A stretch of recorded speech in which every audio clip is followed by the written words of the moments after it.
యోబు గ్రంథము 28వ అధ్యాయము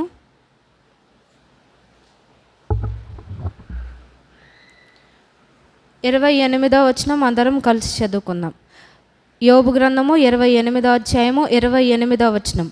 మరియు యెహోవా యందలి భయభక్తులే జ్ఞానమనియు దుష్టత్వం విడుచుటయే వివేకమని ఆయన నరులకు సెలవిచ్చెను.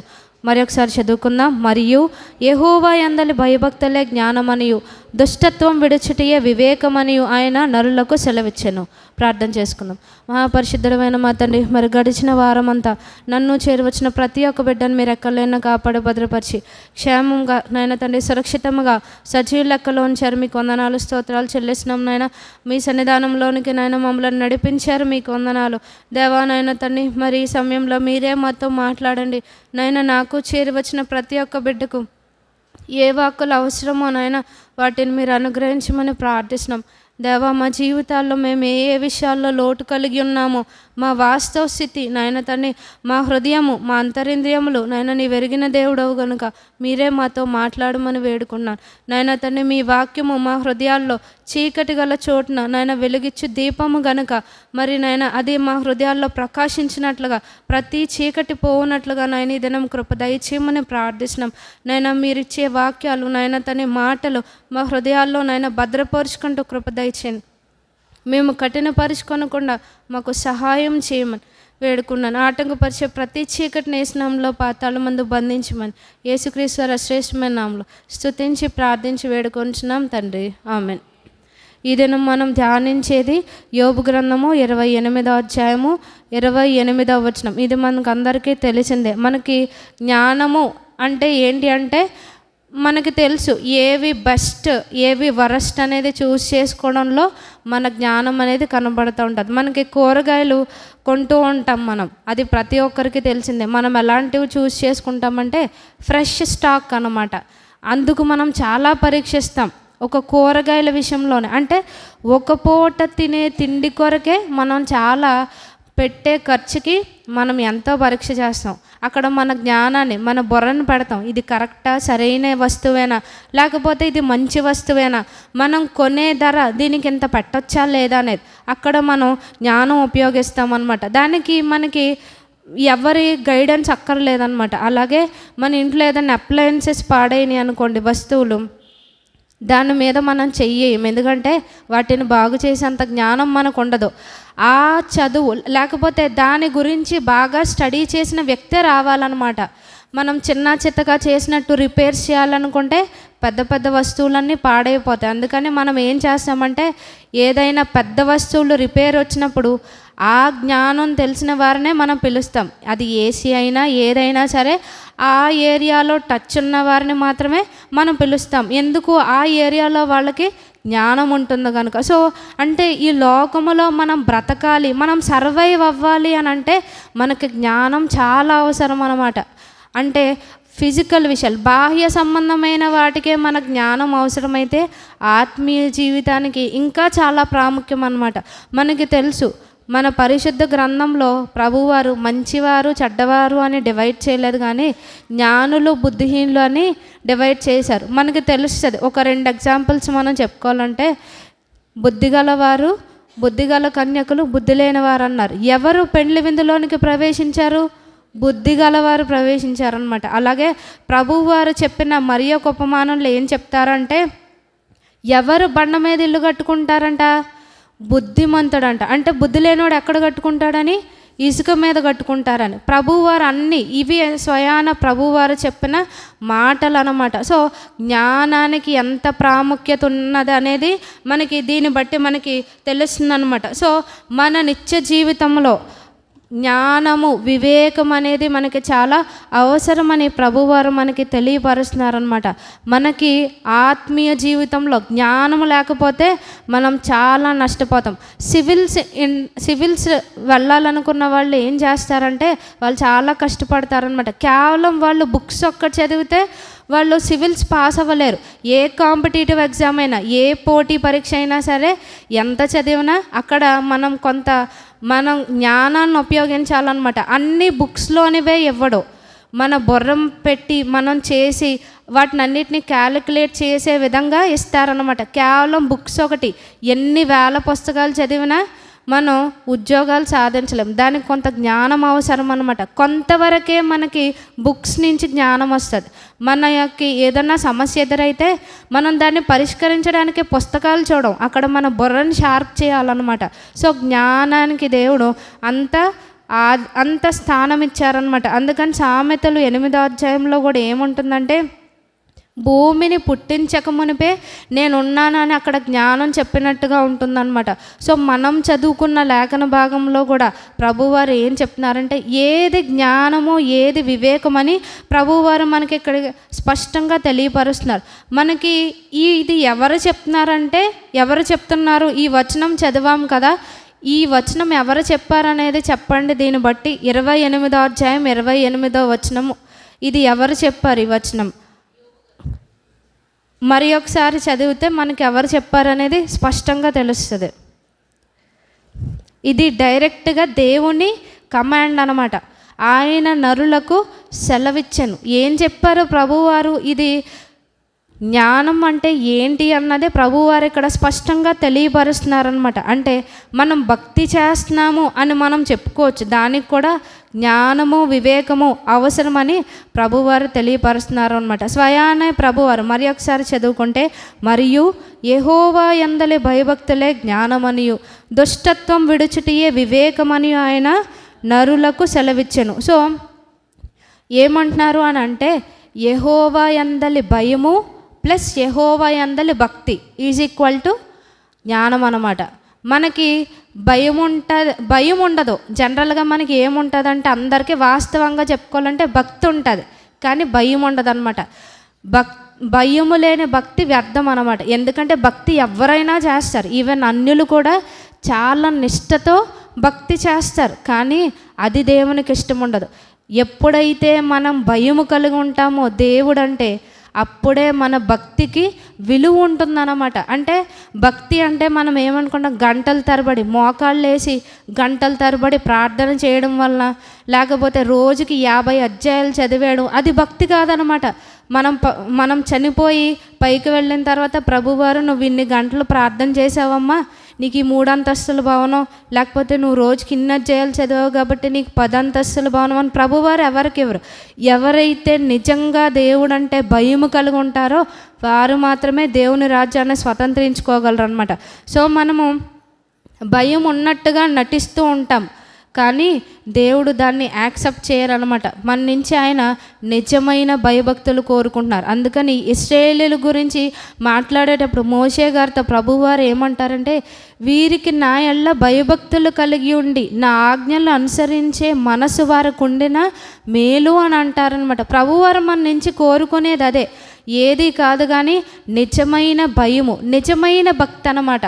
భక్తి చేస్తున్నాము అని అంటే నిజంగా మనకి భయం ఉంటేనే దానికి విలువ ఉంటుంది ఆ భక్తికి. లేకపోతే ఎన్ని సంవత్సరాలు మన ఆరాధనలో నిత్యము అంటే వాడుక పదం అంటారు, ఓత పదం అంటారు, ఆరాధన స్టార్ట్ చేస్తే రక్షించిన నాటి నుండి నేటి వరకు అంటారు. యాక్చువల్గా సినిమాలో ఒక ఫేమస్ డైలాగ్ ఉంటుందన్నమాట. అంటే ఎంతమందికి తెలుసో నాకు తెలియదు కానీ, ఆ యాక్టర్ పేరు నాకు తెలియదు కానీ, నేను 30 years ఇండస్ట్రీ అంటాడు. అంటే ఇన్ని సంవత్సరాలు నేను ఇండస్ట్రీలో ఉన్నాను, ఎలాగో డైలాగ్ చెప్పాలో ఎలా నటించాలో నాకే చెప్తావా అని. అంటే మనం కూడా అంతే, ఎన్ని సంవత్సరాలైనా రక్షించబడి ఎన్ని సంవత్సరాలైనా మనకి భయము లేకపోతే వేస్ట్ అన్నమాట మన భక్తి.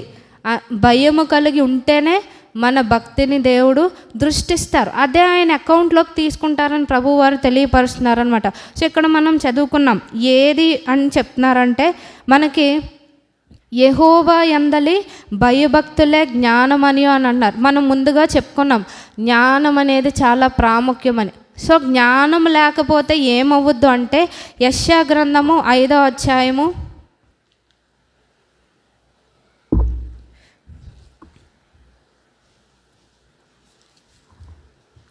5వ అధ్యాయము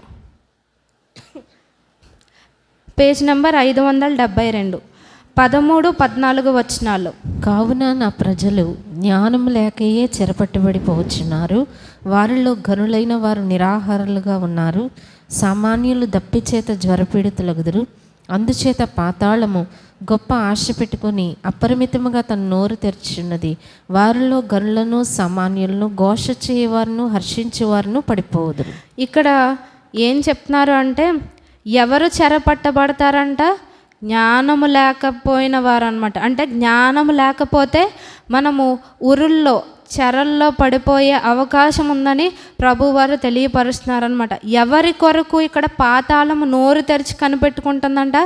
జ్ఞానము లేక చెరపట్టబడే వారి కోసం ఇక్కడ పాతాళము కనిపెట్టుకుంటుంది అని తెలియపరుస్తున్నారు. మనం ఏం చేస్తామంటే డబ్బును బట్టి వారికి ఉన్న పేరు ప్రఖ్యాతులను బట్టి మనం వాళ్ళని అందలం ఎక్కించవచ్చు, కానీ దేవుడు కానీ అపవాది కానీ మనం లెక్క చేసే వాటిని ప్రభువారు లెక్క చేయరనమాట. అందుకని సమూయేలు భక్తునితో ఏమంటారంటే పై రూపంను నేను లక్ష్య పెట్టను, హృదయాన్ని లక్ష్య పెడతా అన్నారు. అలాగే పాతాళం కూడా ఏం చేస్తుందంట అంటే ప్రభువారికి పాతాళానికి పార్షాలిటీ లేదనమాట. మనం పార్షాలిటీ చూపిస్తాం, కానీ ఇక్కడ ప్రభువారు అలాగే పాతాళం ఇక్కడ ఏంటంటే పక్షపాతం చూపించదంట. అందుకని ఇక్కడ ఏం చెప్పారు, మొట్టమొదటిగా ఎవరి గురించి చెప్తున్నారంటే వారిలో గనులైన వారు. అంటే ఎంత డబ్బున్నా సరే, సమాజంలో వారికి ఎంత పేరు ప్రఖ్యాతులున్నా, ఎన్ని ఆస్తులున్నా, జ్ఞానం లేకపోతే వాళ్ళకి చివరి పట్టే గతి ఏంటంటే పాతాళం అన్నమాట. సో గనులైన వారి నుంచి అని ప్రభువారు స్టార్ట్ చేశారు. ఎందుకంటే మనం మనుషులు లోకం ఏది గొప్పగా ఎంచుతుందో మనము కూడా అదే గొప్పగా ఎంచుతాం. కాబట్టి ఫస్ట్ గనులైన వారని ఇక్కడ ప్రభువారని ఇక్కడ తెలియపరిచారు. 14వ వచనంలో కూడా పాతాళము గొప్ప ఆశ పెట్టుకొని అపరిమితంగా తన నోరు తెరుచున్నది అని ఫస్ట్.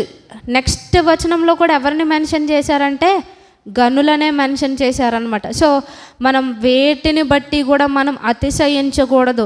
కేవలం అతిశయించేవాడు ఎవరిని బట్టి అతిశయించాలంట? ప్రభువారిని బట్టి అతిశయించాలంట. మనకి కృప చూపుతున్న ఆయన్ని బట్టి మనం అతిశయించాలని ప్రభువారు తెలియపరుస్తున్నారు. సో జ్ఞానము లేకపోతే మనము చెరపట్టబడతామని ప్రభువారు మనకి స్పష్టంగా తెలియపరుస్తున్నారు. మనం ఇందాక చెప్పుకున్నాం జ్ఞానం అనేది చాలా ప్రాముఖ్యము. ప్రభువారు జ్ఞానాన్ని బట్టే ప్రజలను డివైడ్ చేశారు, క్లాసిఫై చేశారు. మనం కొన్ని ఎగ్జాంపుల్స్ చెప్పుకున్నాం, బుద్ధి గలవారు, బుద్ధి లేనివారు అని. సో మనకి జ్ఞానం ఉందా లేదా, లేకపోతే ఏ విధంగా వస్తుంది అని ప్రభువారు మనకి తెలియపరుస్తున్నారనమాట. మనం యాక్చువల్గా చదువుకున్న మన ముఖ్య లేఖన భాగం ఏంటి అంటే యోబు గ్రంథము 28వ అధ్యాయము. ఒకసారి యోబు గ్రంథము 28వ అధ్యాయం చూస్తే, యోబు గ్రంథము 28వ అధ్యాయము ఇక్కడ మొదటి అధ్యాయం నుంచి కూడా 11 వచనాల గురించి ఇక్కడ యోబు గారు దేని గురించి తెలియపరుస్తారు అంటే మనం ఇదంతా చదవం, కానీ ఇందులో చాలా విలువైన వాటి గురించి రాయబడింది అనమాట. మొదటిగా ఏంటంటే వెండి గురించి ఉంటుంది, బంగారం గురించి ఉంటుంది, అలాగే ఇంకా ఏముంటుంది అంటే రత్నముల గురించి 3వ వచనంలో ఉంటుంది. ఇవన్నీ ఎక్కడ ఉంటాయంట?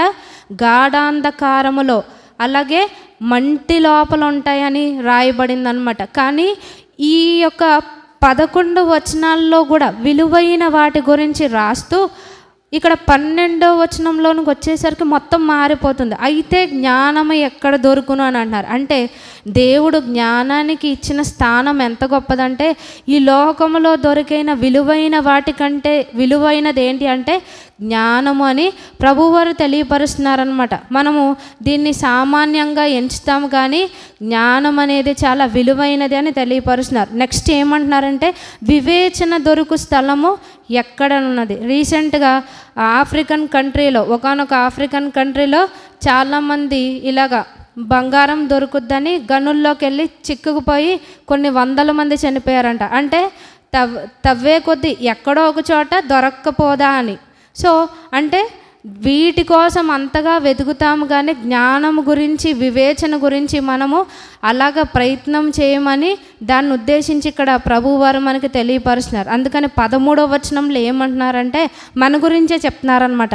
నరులు దాని విలువను ఎరుగరు. అంటే మనకి దాని విలువ తెలియదు అనమాట. మన దృష్టిలో ఏది గొప్పదంటే బంగారము, వెండి, డబ్బు, అంతస్తు ఇదే మనకి గొప్ప. కానీ జ్ఞానము, వివేచన మనకి ఎన్నిక లేనిదని ఇక్కడ ప్రభువారు మనకి తెలియపరుస్తున్నారనమాట. సో కానీ దేవుని దృష్టిలో జ్ఞానముకి ఎంత విలువ అంటే ఇది చాలా ప్రశస్తమైనది అని ప్రభువారు తెలియపరుస్తున్నారు అనమాట. సో మన జీవితంలో అంత విలువైన జ్ఞానాన్ని మనం కలిగి ఉండాలని ఇదేనా ప్రభువారు మనకి తెలియపరుస్తున్నారు. మనకి జ్ఞానము అంటే 2 రకాలు ఉన్నాయి జ్ఞానాలు. ఒకటి ఏంటంటే లోక సంబంధమైనది, అలాగే ఇంకొకటి ఏంటంటే పైనుండి వచ్చే జ్ఞానం, పర సంబంధమైన జ్ఞానం. మనందరిలో ఏముంటుందంటే లోక సంబంధమైన జ్ఞానం ఉంటుంది. ఆ లోక సంబంధమైన జ్ఞానం ఉంటే మనం దేవుని రాజ్యాన్ని స్వతంత్రించుకోలేం. ఎందుకు అనంటే లోక సంబంధమైన జ్ఞానానికి ఉన్న లక్షణాలు మనం చూస్తే కనుక యాకోబు పత్రిక 3వ అధ్యాయము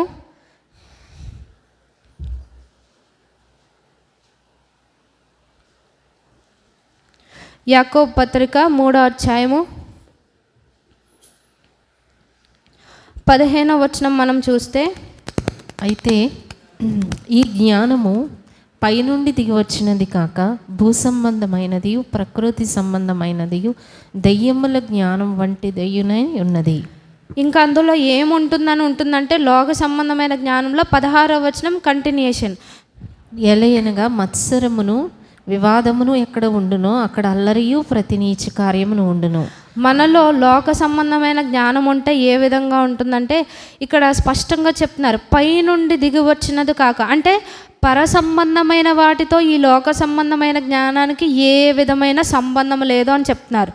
అది భూ సంబంధమైనది, ఇంకా ప్రకృతి సంబంధమైనది, దయ్యముల జ్ఞానం వంటిది ఉన్నది. అంటే ఏదైనా ఒక పరిస్థితి ఎదురైంది అంటే మనం ఏ విధంగా చూస్తామంటే లోక సంబంధంగా మనం చూస్తున్నాము అని అంటే మనలో లోక సంబంధమైన జ్ఞానం ఏలుబడి చేస్తున్నట్టు. మనం దేవుని కోణంలో చూడలేకపోతున్నాం. ఒక వ్యక్తిని కానీ ఒక పరిస్థితిని కానీ మనం దేవుని కోణంలో చూడలేకపోతున్నాము అని అంటే లోక సంబంధమైన జ్ఞానము మనకి గుడ్డితనం కలుగ చేసిందనమాట. ఆ జ్ఞానం ఉంటే కనుక మనం అన్నీ కూడా ఇక్కడ మాత్రమే, మనకందరికీ తెలుసు పంది ఎంతవరకు చూడగలదంటే కేవలం కిందే మాత్రం, అది పైకి చూడలేదంట.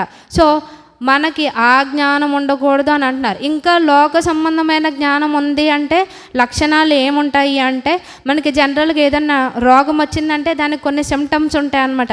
అలాగే వీటికి ఉండే సిమ్టమ్స్ ఏంటంటే మత్సరము, వివాదము. అంటే ఎవరన్నా ఒక చోట ఉంటున్నారు, అక్కడ వివాదం వస్తుందంటే వాళ్ళు లోక సంబంధాలు అనమాట. వారిలో లోక సంబంధమైన జ్ఞానం ఉన్నట్టు. అలాగే అల్లరియు ప్రతి నీచ కార్యమును ఉండునంటున్నారు. ఇవన్నీ ఎవరిలో ఉంటాయంటే ఎవరిలో లోక సంబంధమైన జ్ఞానం ఉంటుందో వాళ్ళు, మనం ఉంటున్న చోట అల్లరి, వివాదం ఉంటుందా లేకపోతే సమాధానం ఉంటుందా అన్న దాన్ని బట్టి మనం టెస్ట్ చేసుకోవచ్చు అనమాట. మనలో ఏ జ్ఞానం ఉంటుంది, మనం ఏ విధంగా ఉంటున్నాం అనేది.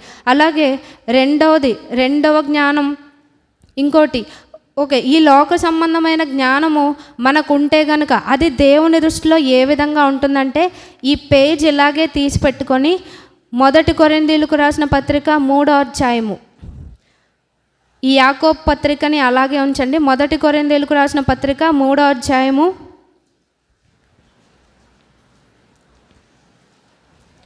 19వ వచనం, పేజ్ నెంబర్ 148. ఈ లోక జ్ఞానము దేవుని దృష్టికి వెర్రితనమే. అలాగే 20వ వచనం కూడా, జ్ఞానులను వారి కుయుక్తులు ఆయన పట్టుకొనును మరియు జ్ఞానుల యోచనలు వ్యర్థములని ప్రభువుకు తెలియనని వ్రాయబడి ఉన్నది. సో ఇక్కడ మనలో లోక సంబంధమైన జ్ఞానం ఉంటే దేవుని దృష్టికి ఎలా ఉంటామన్నమాట, వెర్రి వాళ్ళలాగా, పిచ్చి వాళ్ళలాగా ఉంటామంట. ఒక ఫూలిష్ పర్సన్స్గా ఉంటామని ప్రభువారు తెలియపరుస్తున్నారు. ప్రభువారు ఒకళ్ళని గురించి వెర్రివాడా అన్నారు. ఎవరి గురించి అన్నారు? ధనవంతుడి గురించి. అతనికి ఏముంది? ఆస్తుంది, కావలసినంత తిండి ఉంది, అన్నీ ఉన్నాయి. కానీ ఏమన్నారు? వాడికి జ్ఞానం లేదనమాట. ఏ జ్ఞానం లేదు? పర సంబంధమైన జ్ఞానం లేదు. అందుకని దేవుడు ఏమన్నారంటే ఓయి వెర్రివాడా అన్నారనమాట. సో మనలో లోక సంబంధమైన జ్ఞానం ఉంటే కనుక మనం ప్రభువారి దృష్టిలో ఇష్టలమైన భక్తులుగా ఉండం కానీ వెర్రివాళ్ళంగా ఉంటామంట. సో మనలో లోక సంబంధమైన జ్ఞానం ఉంటే ఈ దినం దాన్ని తొలగించుకోవాలని తెలియపరుస్తున్నారు. మాకు జ్ఞానం ఉంది, మేము ఏదైనా చేయగలం, మేము ఇలా ప్లాన్ వేస్తే అలా జరిగిపోద్ది అని అనుకుంటారు. వాళ్ళ గురించి ప్రభువారు ఇక్కడ చెప్పేది ఏంటంటే, జ్ఞానులను వారి కుయుక్తిలో ఆయన పట్టుకొనును, మరియు జ్ఞానుల యోచనలు వ్యర్థములని ప్రభువునకు తెలియనని వ్రాయబడి ఉన్నది అంటున్నారు. అంటే మేము ఏ ప్లాన్ వేసినా ఫెయిల్ అవ్వకుండా అది మేము చెయ్యగలము, మేము ఏదైనా సాధించగలము, మాకు అంత జ్ఞానం ఉంది అని అనుకునే వారి గురించి ఇక్కడ ఏం చెప్తున్నారంటే, ఈ లోక సంబంధమైన జ్ఞానాన్ని బట్టి అతిశయపడితే, ఈ లోక సంబంధమైన జ్ఞానాన్ని బేస్ చేసుకొని బ్రతికితే గనుక ఆయన వారి యొక్క మోసముల్లో కుయుక్తిలోనే పట్టుకుంటానంటున్నారు. అలాగే వాళ్ళు ఏం యోచన చేస్తారో అవన్నీ కూడా వ్యర్థములు అవుతాయంట. మనకందరికీ తెలుసు ఆహాబ్ ఏం చేస్తాడంటే రామద్గిలాద్ మీదకి వెళ్ళాలనుకుంటాడనమాట. వాడికి ఉన్నది లోక సంబంధమైన జ్ఞానం కనుక నేను వెళ్ళిపోతాను, పట్టుకుంటాను అని అనుకుంటాడు. వెనకాల ఇలాంటి వాళ్ళకి సపోర్టర్స్ ఎక్కువ మంది ఉంటారనమాట. చప్పట్లు కొట్టి వెళ్ళు బాబు, విజయం నీదే అని చెప్తారు. సో వెళ్ళాక వాడికి ఎదురైన గతి ఏంటంటే అక్కడ రథములోనే బాణం కొట్టబడి అక్కడే చనిపోతాడనమాట. అంటే మేము జ్ఞానులము, మేము ఏదైనా చేయగలం అనుకుంటే అక్కడ ఏమైందంటే బెస్ట్ ఎగ్జాంపుల్ అనమాట. వారి కుయుక్తిలోనే పట్టుకున్నాను. అలాగే అబ్షాలోము అహీతోపెలు గురించి కూడా మనకి తెలుసు. అహీతోపెలు చెప్పిన ఆలోచన ఎలాంటిదంట, దేవుని దగ్గర విచారణ చేసినట్టుగా ఉండేదంట అతని ఆలోచన. అంత బెస్ట్ అడ్వైజర్ అనమాట, అంత చక్కటి సలహాలు ఇచ్చేవాడంట. కానీ అలాంటిది ఏమైందంటే దేవుడు అక్కడ స్పష్టంగా ఏం రాయిస్తారంటే, దేవుడు అహీతోపెలు ఆలోచనను వ్యర్థము చేయ నిశ్చయించను గనుక. అంటే మనం ఎన్ని ప్లాన్స్ అన్నా వేసుకోవచ్చు, మనకి ఎన్ని ఉద్దేశాలన్నా ఉండొచ్చు, ఎలా చెయ్యాలనుకొని మనం మార్బలం ఏర్పాటు చేసుకోవచ్చు. కానీ దేవుని దృష్టిలో అది కుయుక్తిగా కనబడితే మాత్రం దేవుడు అది వ్యర్థం చేస్తాడు. అదే కుయుక్తిలో వారిని పట్టుకుంటానని ప్రభువారు తెలియపరుస్తున్నారనమాట. సో లోక సంబంధమైన జ్ఞానము చాలా ప్రమాదకరము. సో దాన్ని విడిచిపెట్టాలి అని ప్రభువారు మనకి తెలియపరుస్తున్నారనమాట. సో మనకి కావాల్సింది ఏంటి అంటే లోక సంబంధమైన జ్ఞానాన్ని మనం విడిచిపెట్టి ఏం తెచ్చుకోవాలి, ఏ జ్ఞానాన్ని మనం పొందుకోవాలని తెలియపరుస్తున్నారంటే యాకోబు రాసిన పత్రిక 3వ అధ్యాయము, ఇందాక మనం చూసిన అధ్యాయమే యాకోబు రాసిన పత్రిక 3వ అధ్యాయము 17వ వచనం. పరసంబంధమైన జ్ఞానముకుండే లక్షణాలు. అయితే పైనుండి జ్ఞానము మొట్టమొదటి పవిత్రమైనది, తరువాత సమాధానకరమైనది, మృదువైనది, సులభంగా లోబడినది, కనికరముతోను మంచి ఫలములతోనూ నిండుకొనినది, పక్షపాతమైనను వేషధారణ లేనిదినై ఉన్నది. ఇక్కడ పైనుండి వచ్చే జ్ఞానం గురించి లక్షణాలు చెప్తున్నారనమాట. ఎప్పుడైతే మనలో ఈ పరసంబంధమైన జ్ఞానం ఉంటుందో మనం ఏ విధంగా ఉంటామంటే మొట్టమొదటిగా పవిత్రమైనది అని అంటున్నారు. ఎందుకంటే దేవుడు మనల్ని ఎందుకు పిలిచారంటే పరిశుద్ధులుగా ఉండుటకు మీరు పిలువబడ్డారంటున్నారు. అలాగే ఇంకొకటి ఏం చెప్తున్నారంటే నేను పరిశుద్ధుడను గనుక మీరును పరిశుద్ధులై ఉండుడి. ఎంతవరకు? కొన్ని విషయాల్లోనా అంటే కాదు, సమస్త ప్రవర్తన యందు కూడా మనం పరిశుద్ధంగా ఉండాలంట. సో ఎప్పుడైతే మనకి పరసంబంధమైన జ్ఞానం ఉంటుందో మనం పరిశుద్ధంగా పవిత్రంగా జీవిస్తాం. ఏ విషయాల్లో అంటే ఎదుటివారితో మనకి మాట్లాడిన ఆ మాటల్లో పవిత్రత ఉంటుంది, ఎదుటివారి గురించి మనం ఆలోచించినప్పుడు మన ఆలోచనలో పవిత్రత ఉంటుంది, మనం డీల్ చేసే ప్రతి విషయంలో కూడా పరిశుద్ధత పవిత్రత అనేది ఉంటుంది. ఇది లేదు, కుయుక్తి ఉంటుందంటే కనుక మనము లోక సంబంధులుగా ఉంటున్నామని. అలాగే రెండవదిగా సమాధానకరమైనది. మనం చెప్పుకున్నాం లోక సంబంధమైన దాని గురించి చెప్పుకున్నప్పుడు కాంట్రాస్టింగ్ అనమాట, వివాదం. వీళ్ళు ఎక్కడుంటే అక్కడ గోల్ అన్నమాట, అక్కడ అసమాధానం, కలవరం, గలిబిలి. కానీ ఎక్కడైతే పరసంబంధమైన జ్ఞానం కలిగిన వారు ఉంటారో అక్కడ ఏముంటుందంట? సమాధానం ఉంటుందంట, మృదువుగా ఉంటారంట వాళ్ళు, సులభముగా లోబడినది. ఎవరికి సులభంగా లోబడటం? మనుషులకు కాదనమాట. మనం ఈ కీడు చేద్దామంటే సై అనేవాళ్ళు కాదు, దేవునికి సులభముగా లోబడే లక్షణం మనకు వస్తుంది. అలాగే కనికరముతోనూ మంచి ఫలములతోనూ. కనికరం అంటే ఎవరికన్నా ఏదన్నా జరిగిందంటే ఎంత ఆనందం వస్తుందో కొంతమందికి, ఇంకా ఆనందం పట్టలేరనమాట, నవ్వు ఆపుకోలేరు, అంత అంటే రాక్షసానందం అనమాట. అది ఉండదంట ఎవరిలో? పైనుండి వచ్చే జ్ఞానం ఉన్న వారిలో అది ఉండదు, కానీ కనికరం ఉంటుంది అని ప్రభు వారు తెలియపరుస్తున్నారు. ఇంకొకటి ఏముంటుందంటే మంచి ఫలములు అంట. అంటే లోక సంబంధమైన వారిలో ఎటువంటి ఫలాలు ఉంటాయి? పర సంబంధమైన వారిలో మంచి ఫలాలు ఉంటాయి, లోక సంబంధమైన వారిలో ఎటువంటి ఫలాలు ఉంటాయి? చెడ్డ ఫలాలు ఉంటాయి. చెడ్డ ఫలములు ఫలించే వారిని ఏం చేస్తారంట? నరికి అగ్నిలో పారవేస్తారంట. సో అంత ప్రభువు వారు ఒక్క వచనంలోనే చెప్తున్నారనమాట. మనలో లోక సంబంధమైన జ్ఞానం అంటే చెడ్డ ఫలాలు, మన ఫలాల్ని బట్టి మనం టెస్ట్ చేసుకోవచ్చు అన్నమాట. అందుకని వేరే వాళ్ళు మనల్ని టెస్ట్ చేయక్కర్లేదు. ఈ కొరింథీయులకు రాసిన పత్రికలు ఏమంటారంటే మనల్ని మనం పరీక్షించుకోవాలంట. అంటే నేను ఎటువంటి ఫలాలు ఫలిస్తున్నాను, నాలో ఎటువంటి జ్ఞానం ఉంది, మన ఫలాల్ని బట్టి మనకు తెలిసిపోద్ది అనమాట. మనం నరకబడతామా లేకపోతే మనం దేవుని రాజ్యంలోనికి వెళ్తామా అనేది. నరకబడకూడదు అనే ప్రభువారు మనకి ఈ అవకాశం ఇచ్చారనమాట. ఇంకొకటి ఏం చెప్తున్నారంటే పక్షపాతమైనను, అంటే మనకి చాలా పక్షపాతం ఉంటుంది. అవునన్నా కాదన్నా మనం జనరల్గా ఏం చెప్తామంటే మన చర్చిలో బాగా డబ్బు ఉన్న వాళ్ళు ఎవరన్నా ఉంటే మనం ముందు వాళ్ళకి వెళ్ళి ప్రైజ్ లాడ్ చెప్తామన్నమాట. ప్రార్థన అంటే వాళ్ళ ఇంటికి ఖచ్చితంగా వెళ్తాం. డబ్బు లేదు, వీళ్ళు తక్కువ స్టేటస్లో ఉన్నారంటే మనం ఏం చేస్తాం? మాకు ఆ పని ఉంది ఈ పని ఉంది అంటాం అనమాట. కానీ పక్షపాతం ఉండదంట. డబ్బున్న వాళ్ళ దగ్గరికి వెళ్ళాలంటే మనకి సాకులు ఏమీ రావు. ఎంత ముఖ్యమైన పనైనా మనం వాయిదా వేసుకోండి, ఎందుకంటే వాళ్ళు ఇంప్రెస్ చేయాలి. కానీ ఈ పర సంబంధమైన జ్ఞానం ఉన్న వాళ్ళు చేసే పని ఏంటంటే ప్రభువు వారినే ఇంప్రెస్ చేయాలన్నమాట. సో ఇక్కడ ఇంకోటి ఏంటంటే పక్షపాతం ఉండదంట. ఇంకొక లక్షణం ఏంటంటే వేషధారణ. సో మనం ఎందులోనూ నటించమన్నమాట. మనుషుల్ని మన వైపు తిప్పుకోవడానికి మనము ఏ విధమైన నటన చేయం. ఎప్పుడైతే పర సంబంధమైన జ్ఞానం మనలో ఉంటుందో మనం అందరితోనూ కూడా ఒకేలాగా మనం ఉంటాం. మనము వ్యక్తిగతంగా ఒంటరిగా ఉన్నప్పుడు ఎలా ఉంటామో మనం పబ్లిక్లో ఉన్నప్పుడు కూడా ఒకేలా ఉంటాం అన్నమాట. కానీ మనలో నటన వేషధారణ ఉంటుందంటే మనలో లోక సంబంధమైన జ్ఞానం ఉంటుందని ప్రభువారు మనకి తెలియపరుస్తున్నారు అనమాట. సో ఈ దినం దాన్ని మనం సరి చేసుకోవాలి అని ప్రభువారు మనకి హెచ్చరిస్తున్నారు. సో మనం జ్ఞానము అని చెప్పుకుంటాం. ఈ పర సంబంధమైన జ్ఞానం మనకి ఎవరిస్తారంటే సామెతల గ్రంథము 2వ అధ్యాయము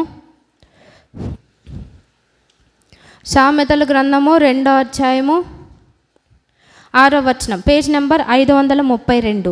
యెహోవాయే జ్ఞానమిచ్చువాడు, తెలివియు వివేచనయు ఆయన నోట నుండి వచ్చును. లోక సంబంధమైన జ్ఞానం కావాలంటే మనం ఏం ప్రయాసపడక్కర్లేదు, కానీ పర సంబంధమైన జ్ఞానం కావాలి. మంచి ఫలములు మనం ఫలించాలి, దేవుని రాజ్యంలోనికి మనం ప్రవేశించాలి అంటే మనకి పర సంబంధమైన జ్ఞానం ఉండాలి. ఇది ఎవరిస్తారు అని అంటే యెహోవాయే జ్ఞానం ఇచ్చువాడని. అంటే మనం ఇందాక యోబు గ్రంథం 28వ అధ్యాయంలో మనం చదువుకున్నాం. ఇది డబ్బులు పెట్టి ఎంత బంగారం పెట్టినా మనకున్న విలువైన వాటిని ఎన్నిచ్చినా సరే ఇటువంటి జ్ఞానం మనకు అందదంట. ఎవరిస్తారంటే దేవుడే స్వయాన మనకు అనుగ్రహించేవారు. అందుకని యాకోబు పత్రిక 1వ అధ్యాయం 5వ వచనంలో దేవుడు మనకి గొప్ప వాగ్దానం ఇచ్చారు. మీలో ఎవరికైనానో జ్ఞానం కొదువుగొండినల్లా వాడు ఎవరిని అడగాలంట?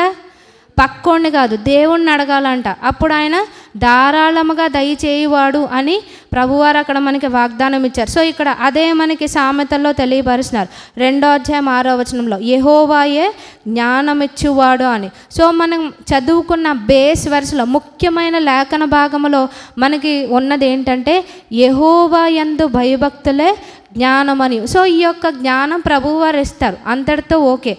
జ్ఞానం ఇవ్వాలి అంటే మనలో ఏముండాలి అంటున్నారంటే భయభక్తులు ఉండాలంట. అంటే ఒక బిల్డింగ్ స్ట్రాంగ్గా ఉండాలంటే దానికి ఫౌండేషన్ అనేది చాలా ముఖ్యం అన్నమాట. అంటే పునాది ఎంత స్ట్రాంగ్గా ఉంటే బిల్డింగ్ అంత బాగుంటుంది, భద్రంగా ఉంటుంది అన్నమాట.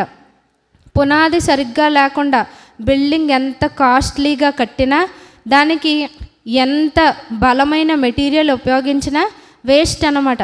పునాది అనేది బలంగా ఉండాలని తెలియపరుస్తున్నారు. సో ఈ యొక్క దైవికమైన జ్ఞానం కావాలి అంటే మనకి పునాది ఏంటంటే దేవుని యందు భయభక్తులని తెలియపరుస్తున్నారు. సో మనం ముందుగా ఆల్రెడీ చెప్పుకున్నాం, దేవుని యందు భయము భక్తి కలిగి ఉన్నప్పుడే మనము ఆయన్ని సేవించగలం. భయపడటమంటే అమ్మో శిక్షిస్తాడు, నరకంలో వేస్తాడు, అది కాదనమాట. మనం ఇంకొక విషయం కూడా ఏం తెలుసుకోవాలంటే ప్రభువారు ఎవరిని నరకంలో వేయరన్నమాట. ఆ చాయిస్ ఆ ఎంపిక మనకే ఇచ్చారు. అసలు నరకం ఎవరి కోసం సిద్ధపరిచారంటే అపవాదికిని వాని దోతలకు సిద్ధపరిచారంట నరకం అనేది. నేను అక్కడికే వెళ్తాను, అక్కడే ఉంటానంటే ప్రభువారు మనకొచ్చే మన ఆలోచన లేకపోతే మన యొక్క డెసిషన్స్ అన్నిటినీ, నిర్ణయాలన్నిటినీ ప్రభువారు గౌరవిస్తారనమాట. అక్కడికి వెళ్తావా, ఓకే ఎస్ అంటారు. అంతేగాని నేను నీ హృదయంలోనికి వస్తాను అని కాలర్ పట్టుకొని ఇది చేయరు, నేను నరకానికి పోతానన్న ఆపరనమాట. అది ఎవరికి వారికి ప్రభువారు ఇచ్చిన ఎంపిక. అందుకని ఏమన్నారంటే జీవ మార్గాన్ని మరణ మార్గాన్ని మీ ముందు పెట్టాను, మీరే ఎంపిక చేసుకోండి అంటున్నారనమాట. సో మనం ఏం చేయాలి అంటే, అలాగే మనం చెప్పుకున్నాం ఇప్పుడు జీవ మార్గం మరణ మార్గం అని. క్రిందనున్న పాతాళాన్ని తప్పించుకోవాలని పరమందున్న జీవ మార్గాన్ని ఎవరు వెతుకుతారు? బుద్ధిమంతుడు వెతుకుతాడంట. అంటే బుద్ధి లేనోడు ఎప్పుడు కూడా కిందకి వెళ్ళాలనే, పాతాళానికి వెళ్ళాలనే మనస్తత్వం అనమాట. సో మనము కూడా బుద్ధిమంతులుగా జ్ఞానవంతులుగా ఉండాలని ప్రభువారు తెలియపరుస్తున్నారు. అటువంటి సంబంధమైన జ్ఞానం పొందుకోవాలంటే భయభక్తులు చాలా ముఖ్యము అని ప్రభువారు మనకి తెలియపరుస్తున్నారు. మనం ఇక్కడ రెఫరెన్సెస్ చూడడం కానీ ఎవరు భయభక్తులు కలిగి దేవుడిచ్చే సంబంధమైన జ్ఞానాన్ని పొందుకున్నారో ఒక 3 ఎగ్జాంపుల్స్ మనం బ్రీఫ్గా క్లుప్తంగా చెప్పుకోవాలంటే యోసేపు గారు అనమాట. పాత నిబంధనలో యోసేపు గారు, ఆయన దేవుని యెడల భయభక్తులు కలిగి ఉన్నాడు కనుక దేవుడు ఆయనకి ఎంతో జ్ఞానం ఇచ్చారు. రాజుగారి ముందు నిలబడి ఆ మర్మము చెప్పడానికి ఆయనకి తప్ప ఎవరికి సామర్థ్యం లేదనమాట. ఎందుకంటే దేవుని యెడల భయభక్తులు కలిగి ఉన్నాడు కాబట్టి. రెండవ ఒక ఎగ్జాంపుల్ ఎవరిని చెప్పుకోవచ్చు అంటే దానియేలు గారు అనమాట. దానియేలు గారు కూడా బబులోనులో నెబుకద్నెజరు ముందు నిలబడ్డారు. ఎవ్వరు కూడా రాజుగారికి వచ్చిన కళకి భావం చెప్పలేని అటువంటి పరిస్థితిలో, అంటే జ్ఞానులను సంహరించాలి అనే పరిస్థితిలో అక్కడ ఎవరు నిలవబడగలిగారంటే దానియేలు గారు నిలవబడగలరు. ఎందుకు అంటే ఆయనకున్న భయభక్తులు. ఎందుకంటే ఆయన బబులోను దేశంలోనికి వెళ్ళిన దేవుని యెడల భయభక్తులు కలిగి ఉండడం మానలేదు. ఆహారం విషయంలో కూడా ఆయన రాజీ పడలేదన్నమాట. అలాగే ప్రార్థించకూడదు అనే ఆర్డర్ వచ్చిన ఆయన ఏం చేశారంటే దానికంటే నేను దేవుని ఆజ్ఞకు మాత్రమే భయపడతాను అన్నారు. కాబట్టి అక్కడ ప్రభువారు దానియేలు గారిని హెచ్చించినట్టుగా చూస్తున్నాం. ఆయనకు కూడా జ్ఞానము కలిగిందంట. దానియేలు గారి గురించి రాయబడిన ఒక మాట ఏంటంటే ఈ దానియేలు అతి శ్రేష్టమైన బుద్ధి గలవాడే అని ఉంటుంది. అంటే ఎవరు ఆ బుద్ధి జ్ఞానం ఇచ్చారంటే ప్రభువారు. ఎందుకంటే భయభక్తులు కలిగి ఉన్నారు. మనం బుద్ధి లేని నిర్ణయాలు తీసుకుంటున్నామంటే మనకి భయభక్తులు లేదని, జ్ఞానము లేదని అర్థం అనమాట. సో వీళ్ళలాగా మనకి భయభక్తులు ఉండాలని ప్రభువారు కోరుకున్నారు. ఇంకొకటి ఏంటంటే చదువును బట్టే జ్ఞానం రాదనమాట. అంటే చదవద్దని ఎక్కడ ప్రభువారు చెప్పలేదు. దానికి ఇంకొక ఎగ్జాంపుల్ ఎవరంటే శిష్యులు అనమాట. శిష్యులు చదువుకున్నారా? వాళ్ళు ఏమన్నా డిగ్రీస్ చేశారా? యేసుక్రీస్తు వారిని వెంబడించిన శిష్యులు వాళ్ళు ఏం చదువుకోలేదు. వాళ్ళ గురించి రాయబడింది ఏంటంటే వారు విద్యలేని పామరులు అంట. మనం వాళ్ళ గురించి మాత్రం రెఫరెన్స్ చూద్దాం. అపోస్తుల కార్యాలు 4వ అధ్యాయము. అపోస్తుల కార్యములు 4వ అధ్యాయము పేజ్ నెంబర్ 106. అపోస్తుల కార్యములు 4:13. వారు పేతురు యోహానుల ధైర్యం నుంచి వచ్చినప్పుడు వారు విద్యలేని పామరులను గ్రహించి ఆశ్చర్యపడి వారు యేసుతో కూడా ఉండిన వారని గుర్తెరిగిరి. సో ఇక్కడ వాళ్ళు విద్యలేని పామరులు అంటే చదువు లేని వాళ్ళని వాళ్ళకి తెలిసింది, కానీ వాళ్ళకున్న ధైర్యాన్ని వాళ్ళ యొక్క వాక్చాతుర్యంను చూసి అక్కడ వాళ్ళు ఆశ్చర్యపడ్డారంట. కానీ వాళ్ళు ఏం గుర్తించారంట?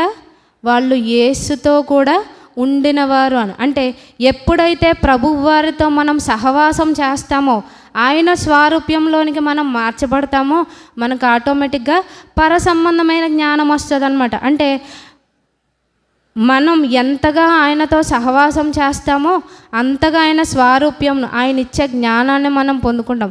శాస్త్రులకి తెలుసు చాలా జ్ఞానం ఉంది, కానీ వాళ్ళకి ఏంటంటే వివేకం లేదనమాట. మనం చదువుకున్న మొదటి లేఖన భాగాలు ఏంటంటే యోబు గ్రంథం 28:28లో యెహోవా యందలి భయభక్తులే జ్ఞానమనియు దుష్టత్వం విడుచుటయే వివేకమని ఆయన నరులకు సెలవిచ్చినాను. సో రెండవదిగా మనలో ఏముండాలి అని తెలియపరుస్తున్నారంటే వివేకం ఉంటుందంట. అది ఏ విధంగా వస్తుందంటే ఎప్పుడైతే మనం ఆటోమేటిక్గా భయభక్తులు కలిగి ఆయన ఇచ్చిన జ్ఞానం చొప్పున మనం నడుచుకుంటామో మనకి వివేకం వస్తుందన్నమాట. సో మనకి దేవుని యెడల భయభక్తులు ఎలా వస్తుందో తెలుసు, ఆయనతో సహవాసం చేసినప్పుడు. అలాగే ఆయన వాక్యాన్ని ధ్యానిస్తూ దాన్ని ఎప్పుడైతే మన జీవితంలో మనం ప్రాక్టీస్ చేస్తూ ఉంటామో, మనం ఆచరణలో పెడుతూ ఉంటామో, మనం భయభక్తులు అనేది మనం పెంపొందించుకోవచ్చు అన్నమాట. మనం చదువుకున్న లేఖన భాగంలో నెక్స్ట్ పార్ట్ మనం చూస్తే దుష్టత్వం విడుచుటయే వివేకం అని చెప్తున్నారు. అంటే విజ్డమ్, జ్ఞానానికి సెకండ్ స్టెప్ ఏంటంటే వివేచన అన్నమాట.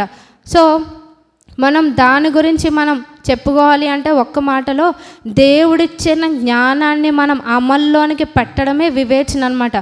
మనకి బైబిల్లో జ్ఞానవంతుడు అని పేరు పొందినవాడు ఎవరు? సొలొమోను గారు. సొలొమోను గారు చాలా జ్ఞానవంతుడంట, కానీ ఆయనకు వివేకం లేదు. ఏంటంటే చాలా జ్ఞానం ఉంది కానీ దాన్ని ఆచరణలో పెట్టలేదన్నమాట. ఏం చెప్తారు? ప్రభువారు ఆజ్ఞిస్తారు, నువ్వు అంతమందిని పెళ్లి చేసుకోకు, అన్య స్త్రీలను నువ్వు వివాహం చేసుకోకు అంటారు. కానీ ఈయన ఎంతమందిని పెళ్లి చేసుకున్నారు? ఎంతమంది భార్యలు, ఎంతమంది ఉపపత్నులు ఉన్నారు సొలొమోను గారికి? 1000 మంది అనమాట. అంటే అక్కడ క్లాసిఫికేషన్ ఉంటుంది, ఎంతమంది ఉపపత్నులు ఎంతమంది భార్యలని. 700 మంది భార్యలు, 300 మంది ఉపపత్నులు అంట. అంటే సొలొమోను గారికి వివేకం ఉందా లేదా? వివేకం లేదు, జ్ఞానం ఉంది కానీ ఆ జ్ఞానాన్ని ఆచరణలో పెట్టే వివేకం లేదనమాట. అంటే putting the wisdom into practice is understanding అనమాట. అంటే దేవుడిచ్చిన జ్ఞానాన్ని ఆచరణలో పెట్టడమే వివేకం. అది లేకపోతే మనకి ఎంత జ్ఞానం ఉన్నా వేస్ట్ అని ప్రభువారు మనకి తెలియపరుస్తున్నారనమాట. అంటే మనము కొన్ని చాలా క్లుప్తంగా చెప్పుకోవాలి అంటే జ్ఞానం అంటే ప్రభువారు మన నుంచి పరిశుద్ధత కోరుకుంటున్నారనేది మనకి తెలుసు, అది జ్ఞానం. ఏది వివేకము అంటే ఏదైతే మనలో పాపపు అలవాట్లు ఉన్నాయో వాటిని మనం విడిచిపెట్టడమే వివేకం అన్నమాట. అంటే దాన్ని మనం ప్రాక్టికల్గా అప్లై చేసుకోవడమే వివేకం. అలాగే ఇంకొకటి మనం ఏం చెప్పుకోవచ్చు అంటే ప్రభువారికి యథార్థత, నీతి, న్యాయం అంటే చాలా ఇష్టం, అది ఆయన్ని సంతోషపరుస్తుందని తెలుసు, అది జ్ఞానం. మనం ఏం చేయాలంటే మనకి అబద్ధం చెప్పాలి, అక్కడ చెప్పడం సులభమే కానీ దాన్ని ఏం చేయాలంటే అబద్ధం ఆడకుండా అక్కడ మనం నీతిగా ఉండడం, అంటే మనం సత్యాన్ని మాట్లాడటం అనేది వివేచన అన్నమాట. సో ఏదైతే మన జీవితంలో మనం అప్లై చేసుకుంటామో అదే వివేచన అని ప్రభువారు మనకి తెలియపరుస్తున్నారనమాట. మనకి తప్పిపోయిన కుమారుని గురించి తెలుసు, అతను ఏం చేస్తాడు? తండ్రి ఆస్తిని అడిగి వెళ్ళిపోతాడనమాట. అక్కడ అతని గురించి ఒక మాట రాయబడి ఉంటుంది, ఏంటంటే అయితే బుద్ధి వచ్చినప్పుడు అని ఉంటుంది. అంటే అంతవరకు అతను ఏ స్థితిలో ఉన్నాడు? బుద్ధి లేని స్థితిలో ఉన్నాడు. కానీ ఎప్పుడైతే బుద్ధి వచ్చిందో అతను ఏం చేస్తాడు?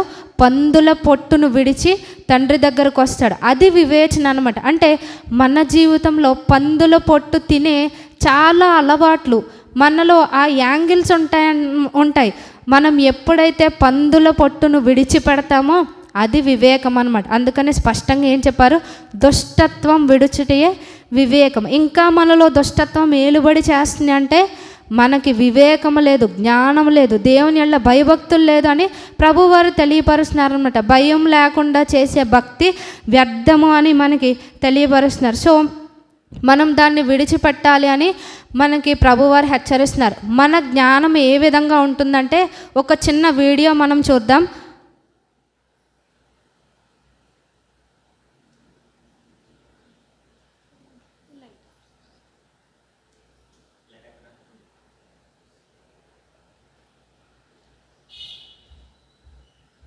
ఇందులో మనం చూడొచ్చు,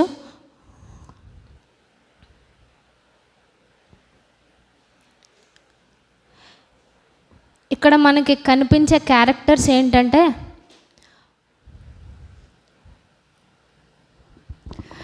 ఇది ఒక దోమ ఫ్యామిలీ అన్నమాట. అందులో పెద్దది ఎవరంటే వాళ్ళ నాన్న, రెండోది వన్ పిల్లవాడు అనమాట. వాళ్ళిద్దరు మాట్లాడుకుంటున్నారు. ఆ తండ్రి ఏమడుగుతాడంటే ఫస్ట్ డే ఆ దోమ పిల్ల ఆహారం కోసం వెళ్తుందనమాట. ఎలా ఉంది అబ్బాయి, ఆహారం కోసం వెళ్ళావు కదా, ఎలా జరిగింది నీ వేట అని అడుగుద్ది అనమాట. అడిగినప్పుడు వాళ్ళ పిల్లగాడు చెప్పే సమాధానం ఏంటంటే అక్కడ మనకు కనిపిస్తుంది కదా ఏం చెప్తున్నాడు, దాన్ని బట్టి మనం చెప్పొచ్చు.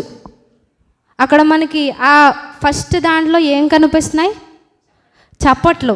ఏమంటాడంటే నేను వెళ్ళగానే ఆహారం కోసం అందరూ నన్ను చాలా అప్రిషియేట్ చేస్తూ చప్పట్లు కొట్టారు నాన్న అని చెప్పాడంట. ఏమని చెప్పాడు, ఎంతో ఆనందంతో చెప్తున్నాడు అనమాట. నేను ఆహారం కోసం వెళ్ళాను, వాళ్ళంతా నన్ను చూసి చప్పట్లు కొట్టారు అని చెప్తున్నాడంట.